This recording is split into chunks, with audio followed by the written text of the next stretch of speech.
A blessed day to everyone. I am Eliza Sandon and welcome again to day 172 of 365 daily devotion with Bible character edition. And today is May 21, 2026 and yung title ng devotion natin ito ngayon ay Leader Who Make Leaders. So yung character natin ay patungkol kay Joash. So si Joash, siya again yung nag-iisang nakasurvive from Atalia evilness. Ito nga yung mga kapatid niya ay pinagpapapatay. And for our scripture for today, ito ay mababasa natin sa 2 King chapter 11. And it says, But Jehosheba, the daughter of King Jehoram and sister of Ahaziah, took Joash, son of Ahaziah. So, tita niya yung kumuha sa kanya at nagligtas and stole him away from among the royal princes who were about to be murdered. So, she put him and his nurse in a bedroom to hide from Atalaya, so he was not killed. He remained hidden with his nurse at the temple of the Lord for 6 years while Atalaya ruled the land. And in the seventh year, Jehoiada, ito nga yung asawa ni Jehosheba, sent from the commander of units of 800, the Carites and the guards, and had them brought to him at the temple of the Lord. He made covenant with them and put them under oath at the temple of the Lord. Then he showed them the king's son. So, nung nag 7 years old itong si Joash, tinipon ni Jehoiada lahat ng priest na gustong magrebelde dito kay Atalaya. At inanoint nga itong si Joash bilang kanilang bagong hari. So, after this, nagkaroon ng na-receive na ni Atalaya yung judgment ng Lord sa kanya. And para naman sa ating katuruan, number 1, Joash was preserved from Satan's attempt to destroy the lineage of Jesus. So again, from David manggagaling si Jesus Christ, yung lahi ni David. So eto si Satan, since eto nga si Joash ay maaaring galing din kay David, ay binalak ni Satan na ubusin itong lahi niya sa pamamagitan ni Atalaya. So this is a spiritual battle. Satan used Atalaya to destroy the lineage of Jesus, but the Father God, prevent it by preserving Joash. So this is like what the sin behind. So God still working. And pangalawa, Joash walked with God during the days of Jehoiada the priest. Because Jehoiada the priest instructed him kung paano dapat yung gagawin, ay yung ano yung mga mabubuti na nakalulugod sa Diyos. This is why every time na mamimili tayo kung sino yung tao sa paligid natin, kung kanino tayo makikinig sa ating mga buhay, ay napakamahalaga. So that you could walk faithfully with God. Pero ang problema, point number 3, Joash did not remain faithful to God after the death of Jehoiada. Though meron tayong mga taong nagiging guro, sa kanila tayo kumukuha ng experience or yung paano maniniwala, paano tayo mag-walk by faith. So through them, binibigyan tayo ng Diyos ng mga ganong klaseng tao.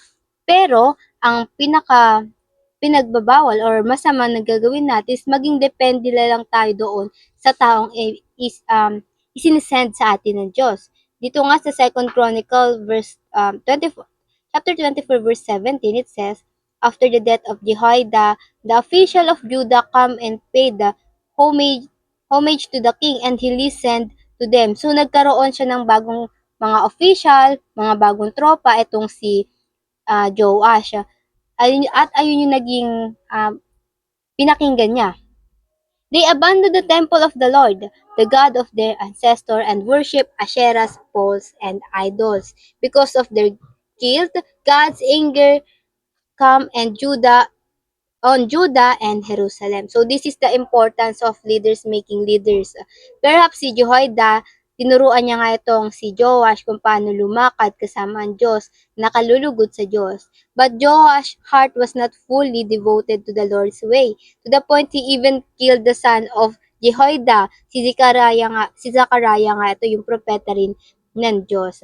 And para naman sa ating application, number 1, Do not borrow your faith and strength from spiritual leader. Do not borrow. Makinig tayo, but do not borrow. Yung mga spiritual leader kasi natin, dinala sila sa atin ng Diyos para turuan tayo. Maging or bahagian tayo ng kanilang faith. But hindi tayo dapat hihiram lang ng faith. We should have to stand on our own feet. Dapat kapag tinuturuan tayo, mas nag-grow yung faith natin. And alone, dependent sa Diyos, hindi dependent sa taong nagsasabi sa atin. We have to learn to depend to Holy Spirit and not solely in spiritual leader. Hindi porkat sila nagsabi noon sa kanilang maniniwala. Kasi pag naging dependent tayo sa tao, more probably, pag nawala sila, mawawala rin tayo. Pag nagkamali sila, susundan natin. And pangalawa, grow and stand on your own feet while remaining fully dependent on the Spirit. So, this is the point, lagi tayo nakadepende sa Diyos. Bakit? Because time will come, yung mga spiritual leader natin maaring mag-fall. Maaari tayong mag-stumble at hindi na tayo tumuloy sa pananampalataya. Kaya napakahalaga, we grow and stand on our feet while remaining fully dependent on the Spirit. So, maging dependent tayo sa Holy Spirit and wag doon sa mga spiritual leaders. And pangatlo, lead other by raising up leaders who can also lead other. Make leader who will make leaders. Si Jehoiada, he raised Joash to be a good leader. Ayun nga, siya yung naging king who supposed to lead people. But the problem, he let himself be led by other. So as a leader, when you're raising up leader, do not let them be dependent on you. Na kung ano yung kaya mo, ayun lang din yung kaya nila. Kung ano yung paniniwala mo, ayun lang din yung paniniwala nila.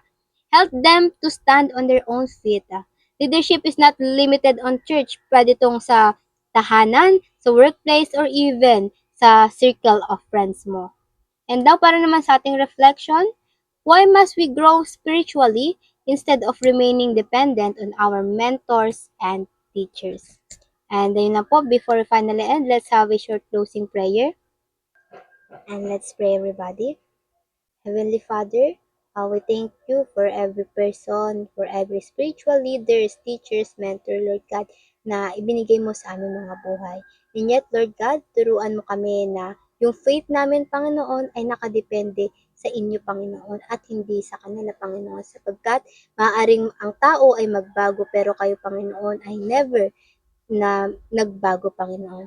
Lord, help us to anchor our faith on to you alone, Lord God, and ikaw nawa ang siyang palagi manguna sa aming mga daraanan, magliwanag ka, Panginoon, at dakilain ka ng bawat tao sa aming buhay. Again, Panginoon, patawarin mo kami sa aming mga pagkakasala, Panginoon, at i-correct mo ang aming posture ng mga puso namin, Panginoon, at i-align mo ang aming will, Lord God, to your will, Lord God. Yun lang po, in Jesus' name I pray. Amen and amen and amen. Yan lang po. I hope marami tayong natutunan at matututunan tayo. I pray na sama-sama sana tayo lumago para sa Panginoon. See you again tomorrow for our devotion. Have a nice day ahead and God bless.